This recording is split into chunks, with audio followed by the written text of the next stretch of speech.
tirada qoysaskan loo qaybiyay raashinka ayaa guud ahaan dhammaa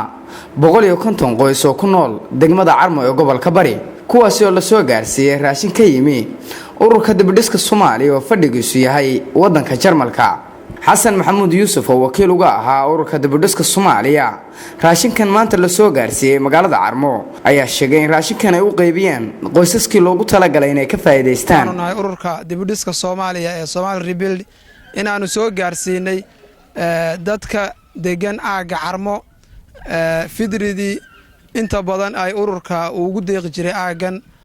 si gaar ah uu dadka danta yar ee jooga aaga Carmo uu u gaarsiiyo ama uu la xuso maalmaha dadka muslimiinta ay xusayaan sunnaha nabiga sallallahu alayhi wasallam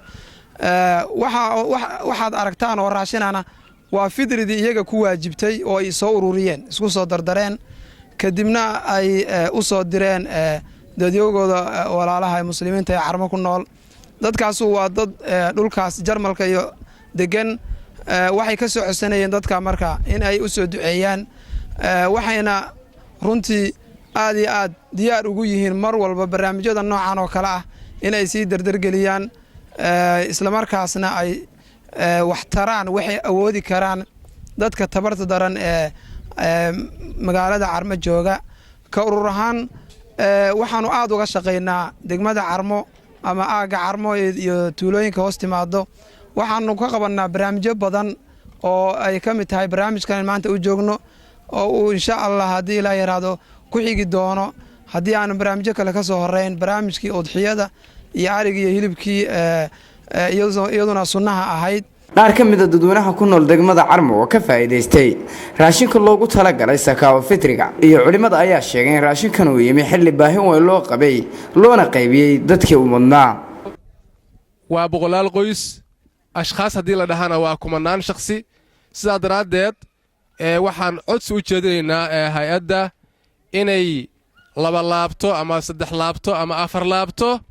deeqda ay siinayso ama ugu deeqayso dadkaas tabarta yar danyarta ah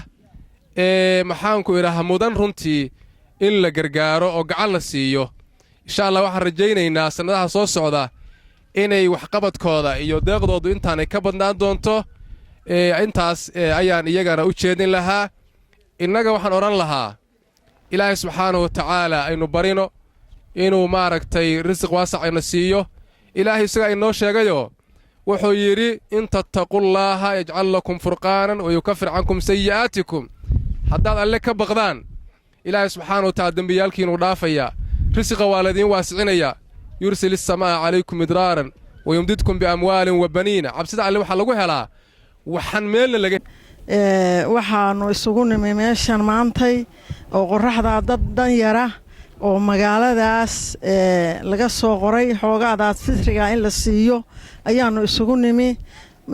alxamdulillah in ka badan oo ma aragtay saddex laabkeedana way joogtaa laakiin nasiibkooda wuxuu noqday in Ilaahay intaan la maago khayr ha siiyo inta waxaan ku soo tawaabsatay oo intaan u keentana Ilaahay khayr ka sii badan oo ballaaran ha siiyo caafimaad iyo nimcaan Allah ka siiyo risqooda Allah ugu bedelo baan Ilaahay uga baryeynaa waxa weeye maxaan ku sheegaa waa Ilaahay baan u mahadnaqaynaa waxaan u mahadnaqaynaa hay'adaas iyaduna keentay cuntadaas yar